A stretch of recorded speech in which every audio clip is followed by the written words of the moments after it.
On Andrew Jackson's tombstone, he told the people to inscribe these words: "I killed the bank." Again, the history books do not explain the terrible relationship between the American presidency, including George Washington, James Madison, John Adams, Andrew Jackson, etc., that these men understood that banks were the principal enemy of the United States of America. In fact, Thomas Jefferson said that the bankers are greater enemies to America than standing armies. After the Jackson administration, the years leading up to the Civil War, it's clear to us that the House of Rothschild did everything possible to instigate the Civil War, because they understood that the American presidents were not interested in having a national bank, a private national bank run by private bankers for their own profit. Our presidents understood this. They were students of the economy. They were students of history. And for this reason, every single one of these presidents opposed a private national bank. But during the Civil War, as I explained earlier, Lincoln began to run out of money.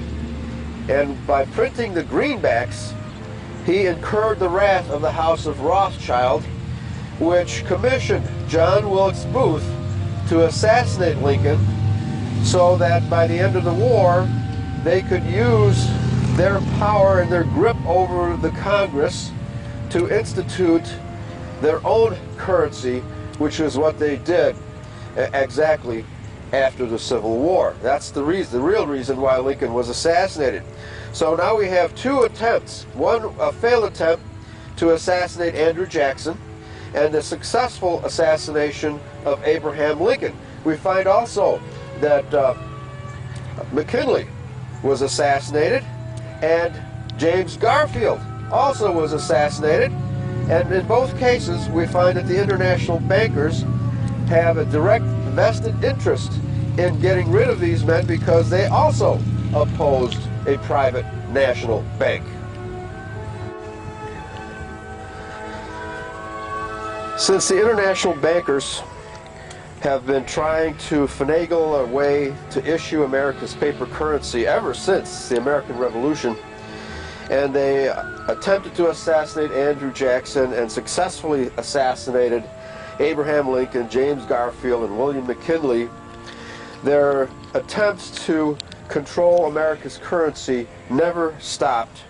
Ultimately, they supported Woodrow Wilson as the President of the United States.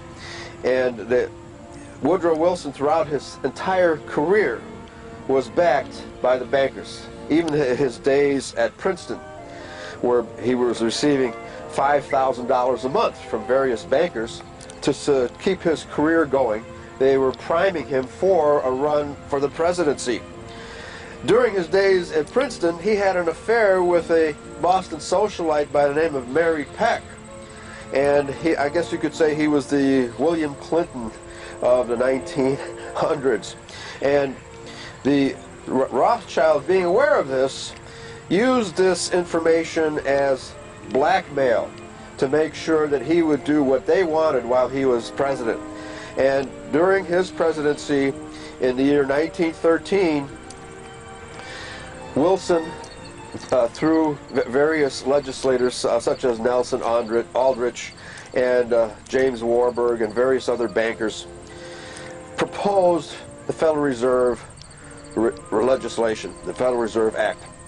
It was the passage of this act in 1913 which created the Federal Reserve Bank, which has operated America's currency ever since and utilized it for its own profit, robbing the American taxpayers of their hard-earned money and giving the American government the bill for all of the wars that subsequently followed, and for the depressions and the panics that were all created by the House of Rothschild.